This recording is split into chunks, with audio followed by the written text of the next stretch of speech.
with Council President as well as Councilman Gomez, and I've had the opportunity to look at the budget in a way where I previously had not. Now, some of the questions that I want to know are pertaining to COVID. I'd like to start there. Now, obviously, COVID impacted everyone in our financial situation as well. But we do have Middlesex County, which received a large sum of money. To my knowledge, it was about $140 million through the CARES Act. And from my understanding, they are going to keep the lion's share of that portion, correct? Or yes. Okay. So let's just say, from what I have heard, it was supposed to be out of the 140, they keep the $40 million. Or even if it's $50 million, there's still a large portion that would be split to every municipality across Middlesex County. What portion did we, and I've asked this question in Finance Committee as well, what dollar amount have we requested? As I discussed, we haven't requested anything yet. They just opened the portal up. With probably by the end of this week to early next week, we'll have the numbers that we're requesting from March 12th to May 31st. That's the first amount of expenditures they'll let us put in. And do you know, between March and April, how much we spent on these items? Or what were they? Yes. I don't have them off the top of No. my head. Oh, you mean now? Yeah. Oh, I thought you meant do we know? We do. I don't have the. We can get you that. That'll be one of the things we can get for you. We can. You want just March to April, or you want March through? Well, you said March, April right now, which is why I asked it, but I would want to know projected for the whole year. March 12th to May 31st Yes. is the first installment. Okay. Now, so this, I understand that this does not account for loss of revenue. However, there is a reimbursement component to it, that it's potential money that we would get back. For expenses that we expended. Correct. Correct. So that's the first item that I find that we, in terms of being able to offset the budget, let's just say we wanted to reduce our overall expense on this budget, we can tap into that. If we had expenses that are in this budget that would have related to specific COVID expenses, yes. Okay. So, in my opinion, I believe the obvious answer is yes, there's money that would be left at the table. So, that's the first thing. The second is, I understand that FEMA reimburses 75%, but we wouldn't get that back until next year, correct? If. I don't think they made a determination on that. What they're telling us is that FEMA will predominantly reimburse overtime. Overtime, okay. Mm-hmm. And what were our overtime expenses? Like I said, I can get you them as soon as we fill the report out. Okay, We're compiling those right now from Human Resources. okay. Now, the third, I'm going to call these tools COVID tools because they're potential resources that we can tap into to offset an increase this year. The reason why I say this is because from loss of revenue, if you look at it from an annual perspective, that can amount to just $2 million in revenue, and between CARES Act or FEMA, that's another potential $1 to $2 million as well. So we're looking at approximately $4 million out of the $9 million additional that we're trying to raise. So it's about half. So that's where I'm a little hesitant. Now, you mentioned staffing levels, and we've had this conversation in the Finance Committee as well. Now, I agree that we need to meet staffing levels, and I recognize that public safety is a large part of our budget. But what I'm surprised is that between public safety, police department, and fire department, we had approximately, just in 2019 alone, $3 million in overtime expenses. Now, I recognize that some of them, or there's a large portion that gets reimbursed, and for example, in the police department, but there's also another component with the fire department where it's mandatory overtime.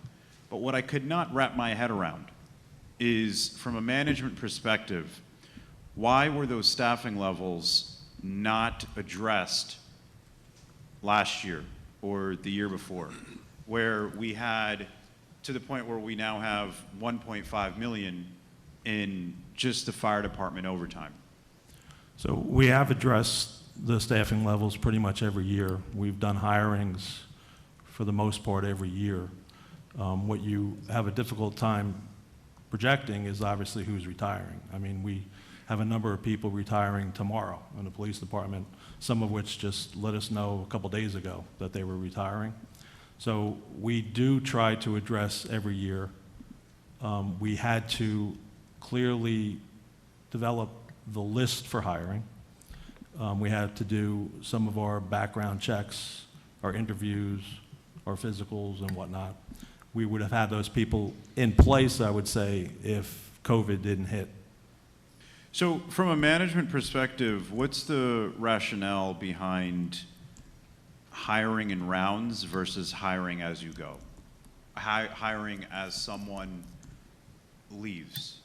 Why not just fill that gap as soon as someone retires?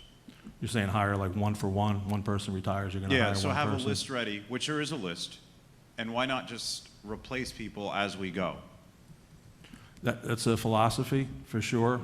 There are substantial costs in bringing people in an interview.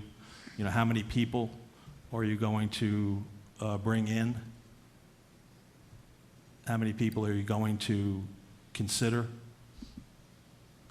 You know, that has a cost upon it. I think the best use of the dollars are with doing it that way. But as far as bringing one person on when one retires, I mean, it's something you could look at. See, that's where, and I'm going to stress this because the fact that it's not looked at already surprises me. And I say that because if you refer to, for example, the fire union contract, which we approved, the drop-down chain in command, that's what I'll refer to it. So when one person is out, they take the next rank and they have to be filled, so they get paid at a higher rate. It's gotten to the point where a battalion chief, for example, or 8 battalion chiefs have comprised of approximately $500,000 in overtime. Just captains alone have taken up $500,000 in overtime. So there's, and between the whole department, actually, you know what, I'll take a step back from the line firefighters, but just those 2 alone, that's not, I just don't find that to be a healthy, fiscally responsible component of our budget or practice.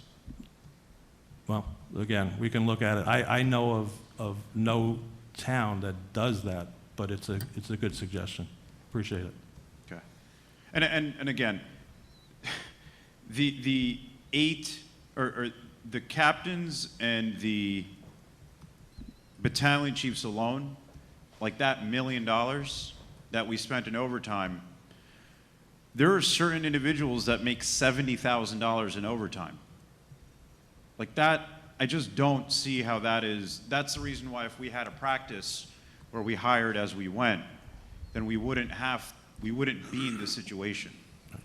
Well, I don't agree with that, but I think we can look at that and just understand that that overtime is not just based upon, you know, not having that one individual that's there.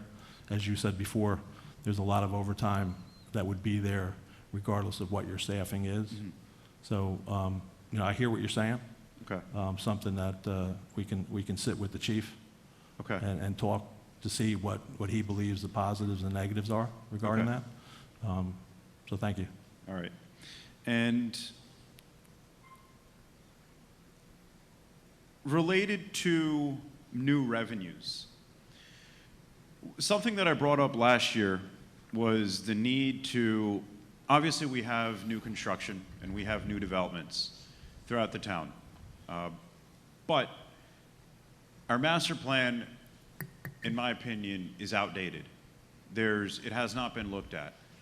And as we begin to generate more revenue in areas such as warehousing or housing, we haven't factored in the holistic impact that it ends up having throughout the rest of the town, or the adverse impact that we can have on certain neighborhoods. So at what point, and I'm asking this just a year later because I remember asking you this last year, at what point do you think that it would be justified where we can revisit the master plan? I believe by law we have to do it next year, 2021.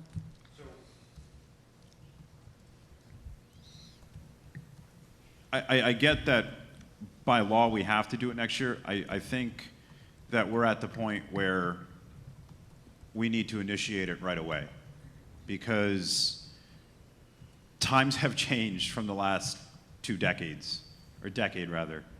And I get that we can have, certain modifications made to it, but again, the holistic impact that we end up having in various neighborhoods, like we even end up having, I know there's a certain neighborhood where the residences can justifiably, have tax appeals because of the adverse impact from other redevelopments. We're going to disagree on that. Okay, all right. And what other sources of revenues outside of development, such as warehouse or housing, have you and your administration looked at? By other sources, Yeah, what other sources of revenue outside of housing or construction-related revenues have you looked at? Like, have you looked at recreation programs? Have you looked at, I know we briefly mentioned turf fields, but just something along those lines. yeah, I mean, I think we've looked at a number of things. Recreation is clearly one of them. Bringing in certain technology. I know you've brought up your Optimum. Municipal broadband. Yes. It's the second largest Yes. revenue generator. See, I gave you. You gotta give me some kudos there for letting you put in the little marketing tip for that. So we constantly are looking at those types of things. As of now, as you see, we've had limited success. Mhm. Okay. Is there another question, or? No. No, I meant another question on that, because you're looking at me like you're expecting a different answer. Well, I'm trying to gather, so when we were going through the finance committee conversations, one thing that I recognized was that recreation surprisingly brings in, it actually generates a revenue. And I get that it's not in every year because you're not going to have all of those programs every year. We obviously can't this year. But in general, there are ways that we can grow or generate revenue through things that are outside of basic taxation. Correct, and we do look at those, but one of the things you have to recognize with bringing a lot of that in is when you first begin a project, it has a negative impact on your expenses and your revenue, and it would have a tax hit in the beginning. It's much like when you go, I mentioned before we were self-insured in health insurance. Some people say we should go into the state health plan or some other plan, and I'm not a believer in that, although we've looked at it. But that first year, when you have the run out, you have a tremendous hit to the tax base, and you increase taxes substantially. So when you provide an investment, that investment has a potential negative hit substantially yes. before. and that generated revenue is not a guaranteed revenue stream. So a lot of what we've looked at and seen, we haven't had the ability because of the finances, and we also haven't had locations, because that's the other difficult thing in Edison, is we don't have a lot of property to actually engage in some of these activities. You know, you're aware of that. So you run into some of those roadblocks. But we look, I mean, we sit routinely and look at, you know, alternative, you know, revenue, because that's the easiest way. You clearly don't affect your services, and you don't increase the taxes with the exception of the startup costs of that. So it is something we look at. We just have not concluded anything positive as far as doing those projects. Okay. And my last question was related to grants and other funds that we have in our budget. Per the AFS of last year and the budget of this year, when I did the difference, there's still over $1.6 million worth of funds that we haven't touched. Now, this includes an item, for example, of a tree fund, right? So when I look at this, now I know that from last year it's 1.6 million, remains untouched. Those are simple improvements that we can utilize to beautify our town. What's the reason for not using that? And last year you had said that the reason was you wanted to accumulate a certain dollar amount so that you can use a larger portion the following year. And I understand that, but it still doesn't take into account the fact that there are improvements that we can make over time, and we have not done them. We can. I think last year's answer was a great answer, so I'm sticking with that answer. But we clearly don't want to just use money that we have just to use it. We want to make sure that the project that we're going to use it on is a project that makes sense. You know, make sure that it's something that's going to be around for a while and, you know, is in the best interest of the township as a whole. So out of the 1.6 million, do you have an idea or a vision for how you'd like to utilize any one of those line items? I do. So if you let me get a breakdown of the 1.6, I can answer your question. Sure. I mean, After the fact, because you know, I mean, except for the tree fund, I'm not sure where the remainder of them. I know we had a sidewalk fund, tree Yeah. fund. sidewalks, yeah. I mean, that's over a Yeah. $250,000. Yeah. Yeah. Yeah, when we started putting sidewalks in, people wanted us to tear them out. So again, we want to make sure that we have the best use for those funds, not just use the funds because they happen to be there. Okay. You know, much like in the budgets I've showed you, is reserves aren't the worst thing to have because you can utilize them when you're in dire need. That certainly makes sense. Yeah. I'll Are you finished? I'm done for my questions right now. You- I'll-